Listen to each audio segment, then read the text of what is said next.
Hi, it's Julien Barker of Chiropractic. I'm here with Becky, who's just been telling me she's had a really quite a stressful weekend, lots of stuff going on, lots of travel, and it's very much manifesting. All the old things are coming back. So we've got shoulder tension, some headaches, and some hip pain. So I'm just going to run through and adjust and recess her as best we can. So good. So knees there, climb up and lie down. Fantastic. Yeah, it's probably worth saying that you know, sometimes the emotional stuff that can hit us can be just every bit as bad as actually the physical trauma, which is obvious. So so having to deal into very high stressful situations can have an effect on the body. Just the same as being in falling off your bike or a horse, or being involved in a car accident. So let's go through and see what we've got. You're normally right, PB? Yeah. Yeah, okay. So I can see Becky's pulling short on the right side. It's not too much. She's definitely got the right shoes on. I think you can see that from there. You see how she's short on that right? If you're looking, I'm looking at this, what we call the welt here. You could actually look at this line here, probably makes it clearer on the film here. And just flaring the feet out, and she's definitely pulling short on that right side. Okay, coming up into position 2.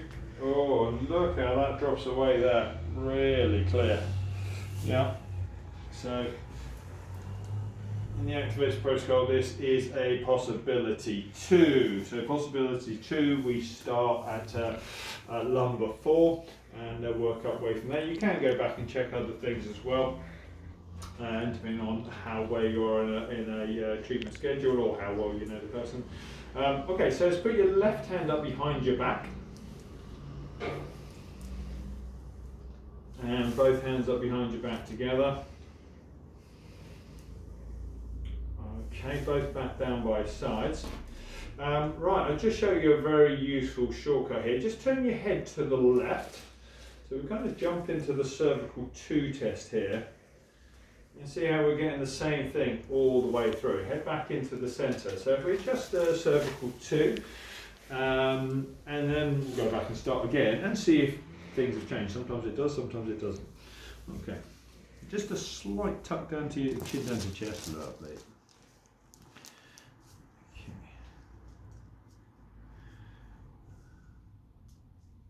Becca's actually got C2 is just tucked right underneath her occiput, so it actually feels quite high up.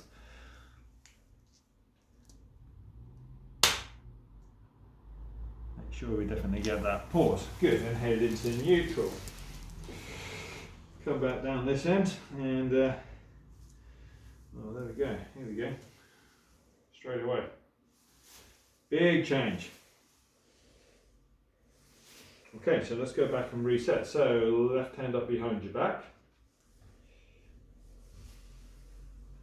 Both hands up behind your back together. That's great, both back down by sides. Take your right hand up by your face.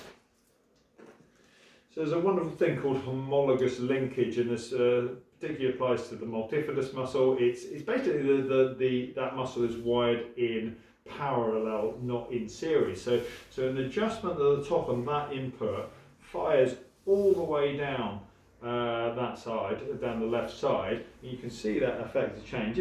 However, when we get to the thoracic 12, we can see, boom, it swings the other way. Big deep breath in, and all the way out. And with that resets it. Okay, left hand up as well.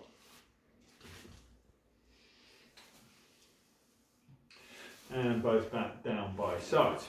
Okay, so T12 definitely can feel as if that irritation is coming down into the lower back. That's 4, 3, 2. See that there is T12. L1 feels blade-like. T12 feels pointy. Come out to the transverse process. Saying 3. There we go. Good. Let's turn your head to the right side. And lift the right shoulder up off the couch. and back down. And we're going back the other way, so there's a T4. Shrug both shoulders up to your ears, and back down. Squeeze the right elbow flat against your side, and let go. Squeeze the left one in, and let go. Shrug the shoulders up and roll them back. Keeping your head to the right, just take your right hand up above your head. This is the T3 test. Yeah, okay. Left hand up as well. T2 test. So nothing at 2, C at 4, C at 3, arms down by your sides, head back into the centre. And just going back to that homologous linkage thing, you know, it cleared a lot before, but 3 and 4 are still there. I'm going to adjust T3 on the left first. Were you driving? No. Okay.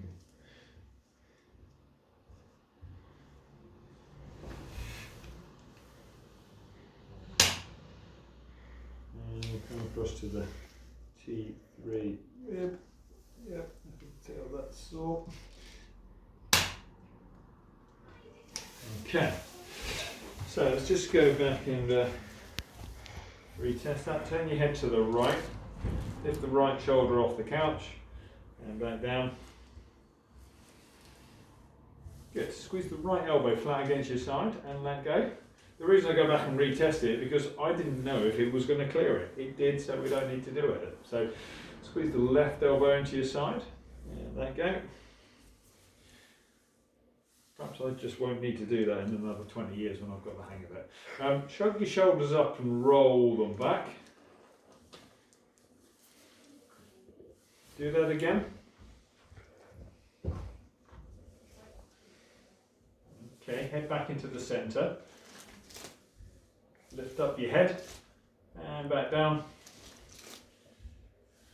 Good, tuck your chin down to your chest, back to centre. The tuck chin will distinguish between atlas and axis, and already adjusted C2 and very clearly C1 coming up there on the right side. Down to setting 1 for the atlas adjustment. Just come off the mastoid process, find atlas, just slightly tuck your chin down to your chest a little bit. Just tucking that chin, it just exposes it, makes it a bit easier to get to. 2 pounds of pressure, deliver the thrust, nice pause and release. Good, head back into neutral. Push your face into the couch and let go.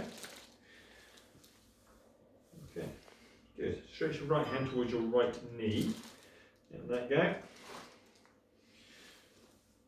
Left hand to left knee and let go. Okay, we had a right QL there. Right QL, so we're back. I mentioned T12, obviously the QL attaches to the T12 rib. And a lot of the time that QL pain feels kind of here, can feel further down. And it's Becky's brain interpreting that as hip pain. It's a good guess. Definitely saw there though. Well done, just being stoic. Okay. Lots of stress, definitely worth checking upper trapezius and piriformis. So turn your head to the left, tip the back of your head towards your right shoulder. This is a test for the right trapezius. Head back into the centre, that's good. Turn your head to the right, tip the back of your head towards your left.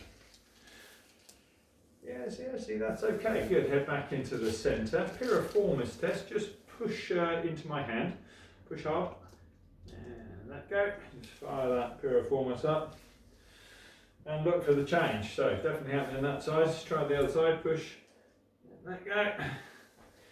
Yeah, I could feel that felt more solid. Did you feel that felt stronger on that side? Yeah. So we're definitely going. Yeah, the test is accurate, but sometimes you can just feel it. So for piriformis, just if I just exaggerate, look, I can see how the hip's moving there under my fingers. And just finding the top of the hip, come round on that piriformis attachment. We get onto PSIS, come across.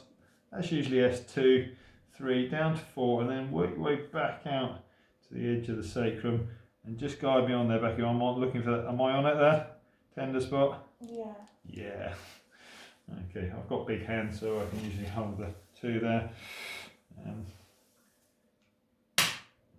then with just the middle point, is bang between those points, right into the belly of that piriformis muscle.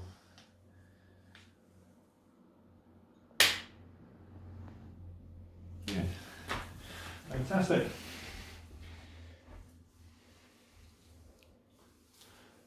I can feel how Becky's legs have gone completely loose. There is no resistance at all there. Can you feel that, Becky? Yeah. Yeah, indeed. That's the holy grail. Once you get that, stop there. You've influenced enough. The body will sort itself out from that. So, lovely to see you again, and I'll see you in the next video.